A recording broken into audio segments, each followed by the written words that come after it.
আসসালামু আলাইকুম বন্ধুরা, সবাই কেমন আছেন? আশা করি সবাই ভালো আছেন, সুস্থ আছেন। এই হলো আমার পিকু। এর বয়স 1 বছর, অর্থাৎ 1 বছরের 2 দিন কম, অর্থাৎ 11ই মে আসলে এর বয়স হবে 1 বছর। এই হচ্ছে আমার একটা পিকু।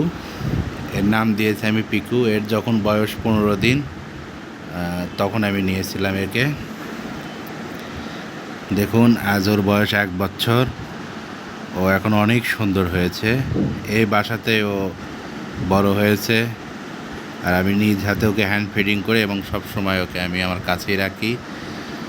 আর ও আমাকে ছাড়া কোনো কিছুই বোঝে না ও। আর একে আমি 1 বছর আমি ধরে পালন করি। এ কখনো কোনো অসুস্থ এর হতে দেয় নাই, বা আল্লাহ কখনো দেয় নাই। অনেক সুস্থ আছে আমার সার্বিক নিবিড় পরিচর্যার কারণে, আর সঠিক খাদ্য অভ্যাসের কারণে। আর পাখিটিকে সুস্থ রাখার জন্য টিয়া পাখির মূল সবচেয়ে পরিষ্কার পরিচ্ছন্নতা এবং খাদ্য অভ্যাস। মানুষের যেমন সঠিক খাদ্য অভ্যাস এর কারণে মানুষের স্বাস্থ্য পরিবর্তন এবং উন্নত হয়, তেমনি পাখিরও তাই। আমি প্রথমে বলি, একে যখন অনেক ছোট ছিল তখন আমি ওকে উন্নত মানের নিউট্রিবার্ডের হ্যান্ড ফিড করাইছি প্রায় 6 মাস বয়স পর্যন্ত। মানে প্রথমে হয়তো বা 2, 3, 4, 5 বার করে, আস্তে আস্তে এটা কমে আসছে। আর পাশাপাশি একে আমি সবসময় স্বাস্থ্যকর ফুড দেওয়ার চেষ্টা করেছি, যেমন একে আমি আপেল খাওয়াইছি, পেয়ারা, এগুলো নিয়মিত খায়, কাজু বাদাম, কাঠবাদাম, তারপরে উন্নত মানের সূর্যমুখী বীজ, এগুলো আর কি। আসলে এগুলো খাওয়াবেন, নিয়মিত গোসল করাবেন, তারপরে খাঁচা পরিষ্কার রাখবেন। এই যে ও খাঁচাতে থাকে, একদিন পর পর খাঁচাটা আমি সুন্দরভাবে পরিষ্কার করি, ওকেও রোদে দেই। আর পাখির এর মূল হচ্ছে রোদ।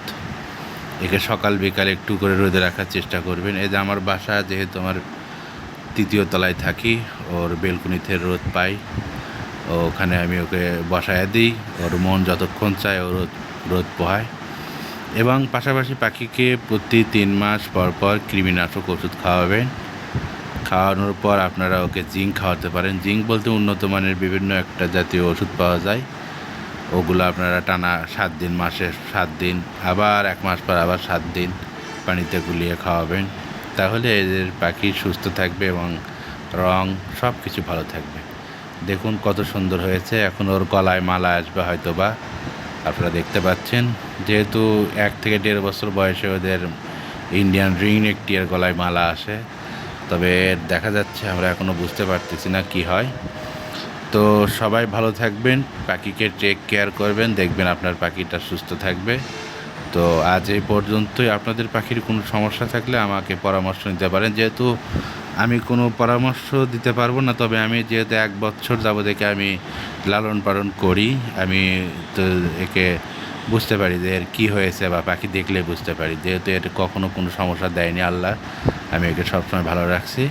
আর এ কিন্তু কথা বলে, আমাকে যাকে এর নাম দিয়েছি পিকু। পিকু বললে সাড়া দেয়, নিজে নিজে পিকু বলে, মাম্মি বলে, শীষ দেয়, প্লাস যে আবিদ ভাইয়া, আমার ছেলের নাম ধরে ডাকে আবিদ ভাইয়া। স্পষ্ট কয়টা ডাক শিখছে, আর আমি একে আস্তে আস্তে শেখাবো। যেহেতু প্রথমে 4টা শিখলো, আবার সামনের মাস থেকে হয়তো 12 নতুন ডাক শেখাবো। তো সবাই আমার পাখিটার জন্য দোয়া করবেন, টেক কেয়ার করবেন। তো সবাই ভালো থাকবেন। নিত্য নতুন ভিডিও পেতে আমার চ্যানেলটিকে সাবস্ক্রাইব করুন। সবাইকে ধন্যবাদ।